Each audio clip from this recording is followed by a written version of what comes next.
जय माता दी। तो मुझे उम्मीद है कि आप सब लोग स्वस्थ और सुंदर होंगे। सुंदर रहना चाहिए, बहुत ज़रूरी है। हम सुंदर होते हैं तो हमारा मन अंदर से खुश होता है, और स्वस्थ रहते हैं तो इससे बड़ी दौलत तो कोई दूसरी होती ही नहीं है। माता का एक ऐसा मंदिर कि जहाँ पर साधारण जन दिन में जाने से भी डरते हैं, तो वहीं पर ग्रह, नक्षत्र, देवता, राक्षस, यहाँ तक कि भूत, पिशाच, ब्रह्म राक्षस भी रोज़ाना माता के दर्शन करने के लिए आते हैं। वैसे हमारे शास्त्रों में 108 शक्तिपीठों का वर्णन किया गया है, जिनमें से 51 शक्तिपीठ प्रमुख माने गए हैं। ऐसा ही एक शक्तिपीठ है काशी में। ऐसा कहा जाता है कि माता वाराही की महिमा बड़ी ही अपार है। वो बहुत ही शक्तिशाली हैं।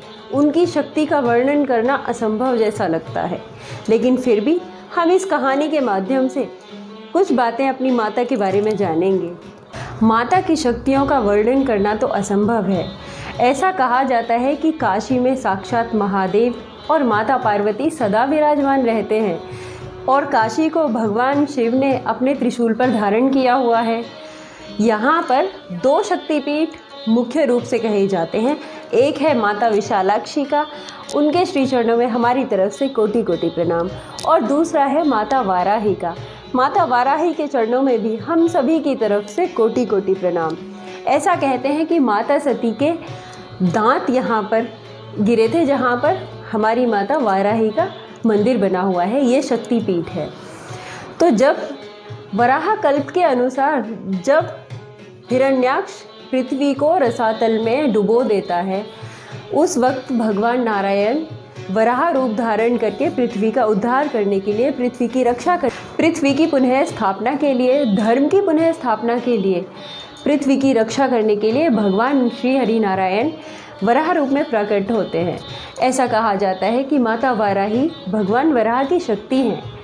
वराह पुराण के अनुसार ऐसा कहा जाता है कि रक्त बीज के संहार में सहायता के लिए माता वाराही का प्राकट्य हुआ था। और मत्स्य पुराण के अनुसार, देवी पुराण के अनुसार माता को वराह की जननी भी कहा गया है। और मत्स्य पुराण में कहा गया है कि माता अंधकासुर के नाश के लिए आई थी। लेकिन कहीं कहीं पर माता को व्यवस्थी भी कहा जाता है, यानी कि यम की शक्ति, और जो आयु की रक्षा करती है और यमदेव की तरह भैंसे पर ही सवार रहती है। दुर्गा सप्तशती के अनुसार माता चंडी के शरीर से 7 माताएं प्रकट हुई, जिन्हें सप्तमातृका भी कहा जाता है।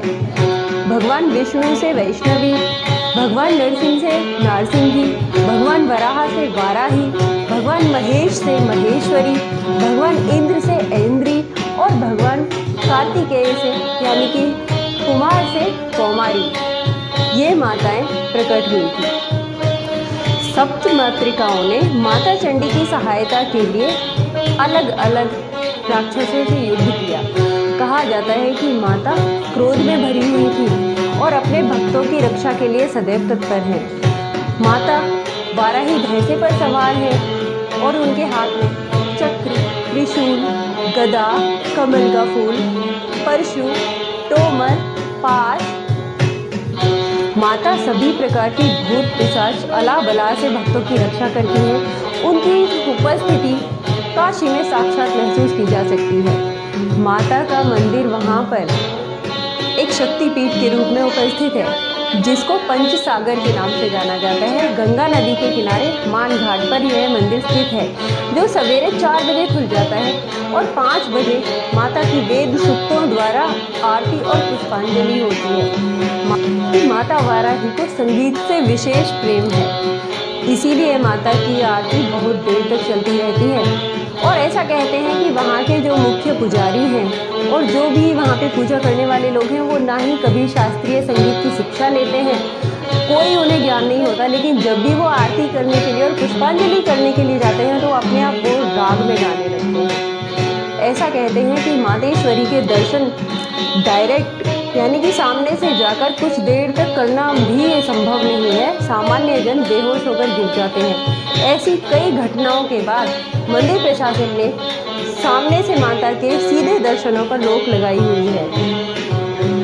सीधे दर्शनों की मनाही होने के कारण कोई भी सामने से दर्शन नहीं करता। और माता को गुप्त वाराही भी कहा जाता है। ये मंदिर सुबह 9:30 बजे ही बंद हो जाता है, क्योंकि देवता, ग्रह, नक्षत्र, ये सभी लोग आकर माता की पूजा करते हैं। और फिर शाम के समय तब भी ये मंदिर नहीं खुलता।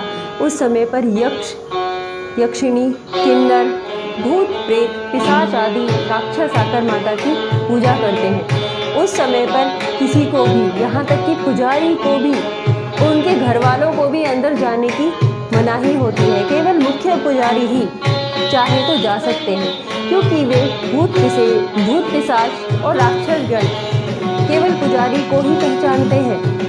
वो अपनी पूजा में विघ्न नहीं बर्दाश्त कर पाते।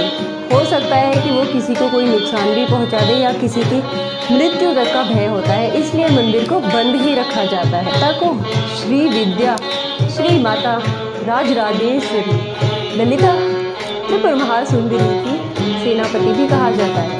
कहते हैं कि माता के रथ को हजारों शुकर मिलकर खींचते हैं और माता श्री विद्या के दाईं ओर सदा उनके साथ रहती है। कहते हैं कि जब भी श्री विद्या की साधना में आगे कोई भी साधक बढ़ता है तो उसे सबसे पहले हमारी माता वाराही की आज्ञा लेकर ही आगे बढ़ना होता है। माता के मंदिर के मुख्य पुजारी की मृत्यु के बाद जब विधिवत नए पुजारी की और महंत की नियुक्ति होती है, उसके पश्चात ही वो मंदिर में दर्शन करने के लिए और पूजा करने के लिए अंदर आ पाते हैं। माता का मुख जंगली शुगर के समान है और उनका वर्ण सांवला है। अष्टभुजाएं माता धारण करती हैं। माता की शक्ति के अपरंपार है और उनकी साधना करने से बल मिलता है, शक्ति मिलती है, सभी प्रकार की सुख संपत्तियां मिलती हैं। माता अहंकार का नाश करती है। माता का जो शुक्र मुख है वो हमारे जीवन में आने वाली सभी प्रकार की बाधाओं का नाश कर देती है। और माता के चक्र की शक्ति को क्लीन बीज कहा गया है। माता के भैरव का नाम उन्मत्त भैरव है। कहते हैं माता ने भंडासुर के भाई का वध किया था। 64 योगिनियों में से 28वीं योगिनी कही गई है। माता को वीर्य नंदिता कहा जाता है और माता भंडासुर के भाई का भी वध करने वाली माता वाराही ही है। माता की साधना से ऐश्वर्य, लक्ष्मी और शक्ति मिलती है। यहाँ तक कि जिन्हें भूमि की आस होती है, जिनको खुद के मकान की आस होती है, उन्हें भी माता वाराही की साधना से वो सब भी मिल जाता है। माता के रूप को सात्विक और तमस मिश्रित कहा गया है। मातेश्वरी बड़ी ही दयालु है। कुंडलिनी विज्ञान के अनुसार माता ललिता को रीढ़ की हड्डी कहा गया है और सुषुम्ना नाड़ी भी उन्हें ही कहते हैं। माता मातंगी को ईड़ा नाड़ी कहते हैं और माता वाराही को पिंगला नाड़ी कहते हैं। जब ईड़ा और पिंगला का समन्वय होता है और सुषुम्ना नाड़ी चलती है, तब हमारी कुंडलिनी ऊपर की ओर उठकर हमारे सहस्त्रार चक्र में पहुंचकर शिव शक्ति से उसका एकाकार होता है। माता को वज्रवाराही भी कहा गया है। बौद्ध धर्म के अनुसार माता को कृष्ण क्रोधिनी कहा जाता है, जो एक 16 वर्षीय कन्या है और लाल वर्णा है।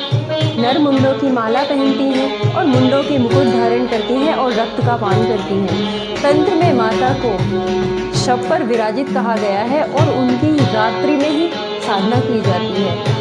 कहते हैं कि माता की साधना में कोई भी त्रुटि नहीं हो सकती। यदि हो गई तो मृत्यु होने तक की संभावना होती है। परिणाम अत्यंत घातक होता है।